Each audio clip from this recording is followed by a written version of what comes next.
I got interested in medicine after I got out of college. I was a pure chemistry major in college.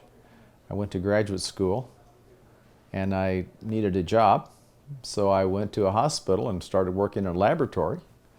And that's where I learned about medicine. And I became very interested in pathology, diseases. I learned how to be a lab tech, drew blood, and that's how my first interest came for medicine.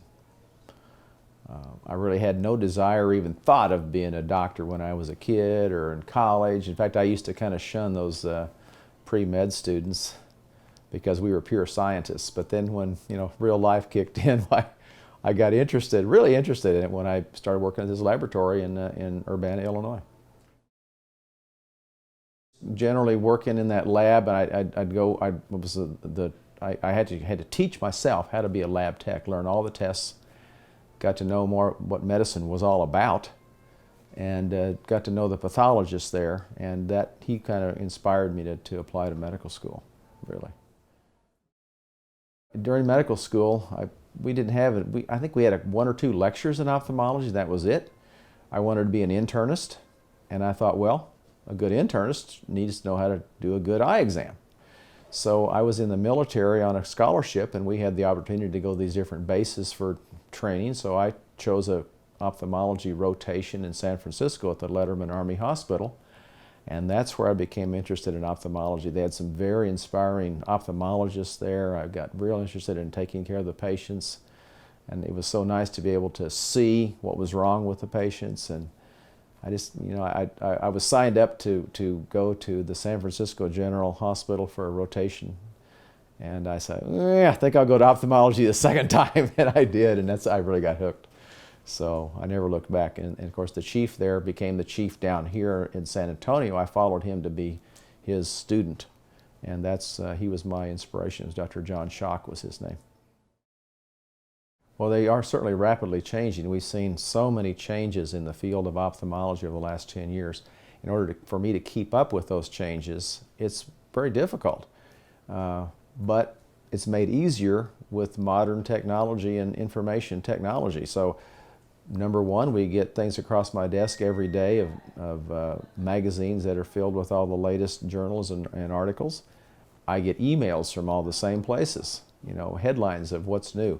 And then I attend meetings and I talk to my colleagues. And I'm actually actively involved in research myself.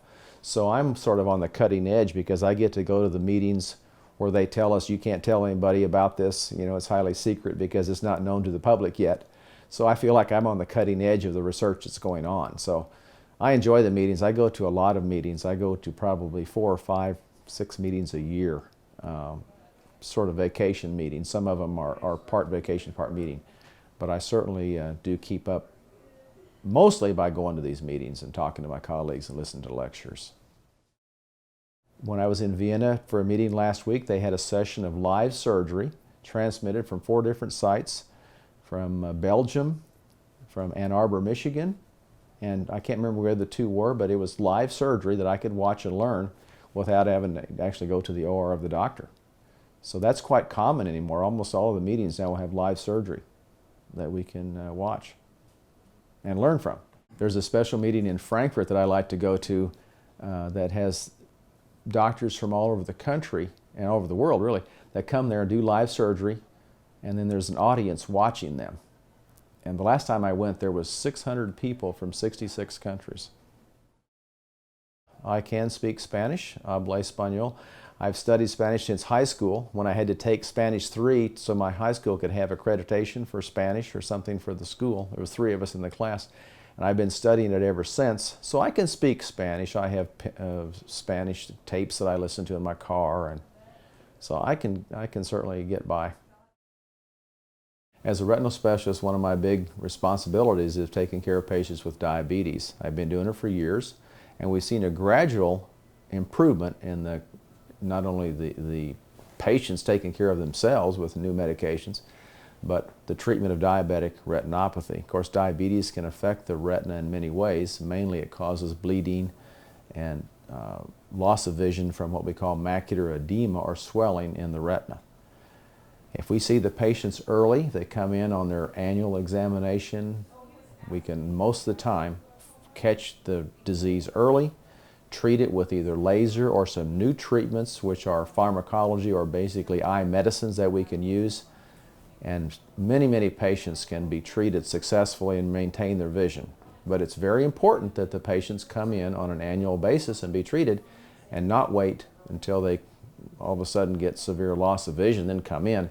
We can even help most of those, but it's much better to come in early and then we can start the treatment when it's needed. We're very conscious of the cost of the care of our patients. We know that that may be on their mind when they come in to see us because there's a lot of tests that may be necessary. We only do the tests that we feel are necessary for the patient and that are going to make a difference in their final treatment. There are a lot of new technology machines that we use. It's amazing what we can do with these machines to look at the retina, to look at the macula, to see if there's bleeding, to see if there's any swelling or the cause. It can tell us the cause of the loss of vision. And actually, the testing is not all that expensive. For example, the most common test we do is the OCT test. I think it costs about $50. It's not that much. But the most expensive portion are the pharmaceutical drugs that we use, and we have a choice. Some are more expensive than others. We usually start out with the ones that's less expensive.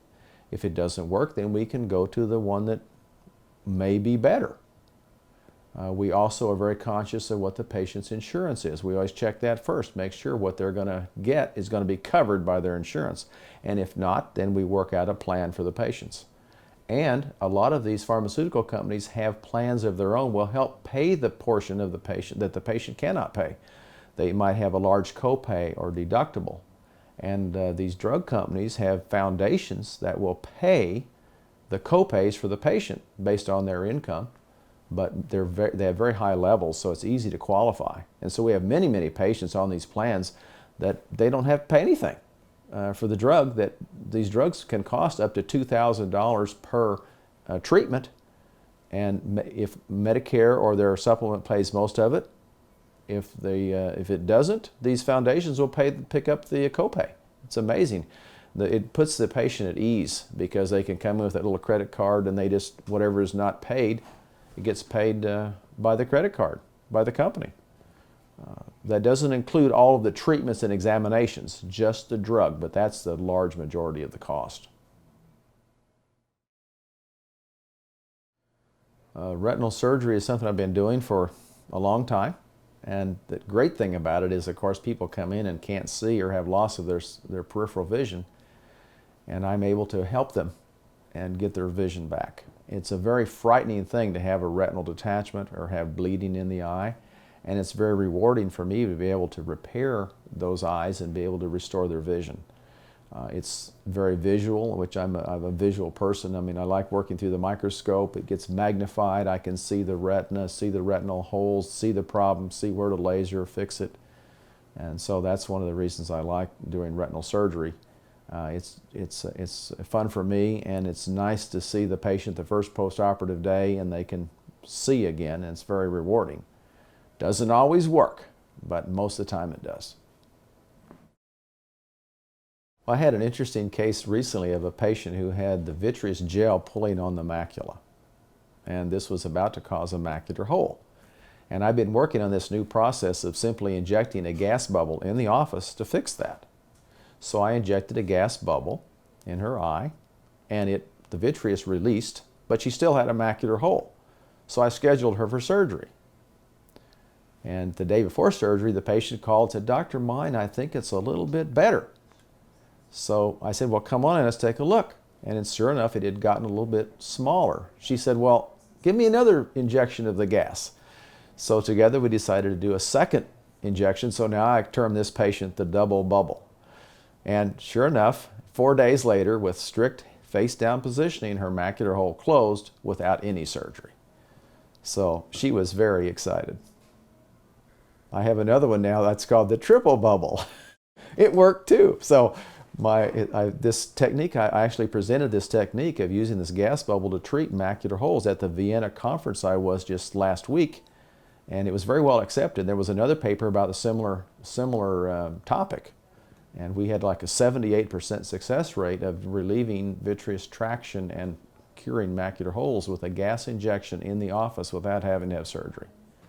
We relieve the pressure in the eye by taking a little fluid out from the front of the eye and then inject a small gas bubble. It's just about 0.3 of a cc, but it enlarges. It's a special gas, so it enlarges, and then the patient positions themselves, and the vitreous liquefies and releases from the macula. They put their head down, the bubble presses the hole closed, and I've been able to avoid surgery. We had 7 out of 10 patients have macular hole closure without surgery. Our office is a very fun place to work. We've got a lot of good employees who are all interested in the well-being and care of the patient.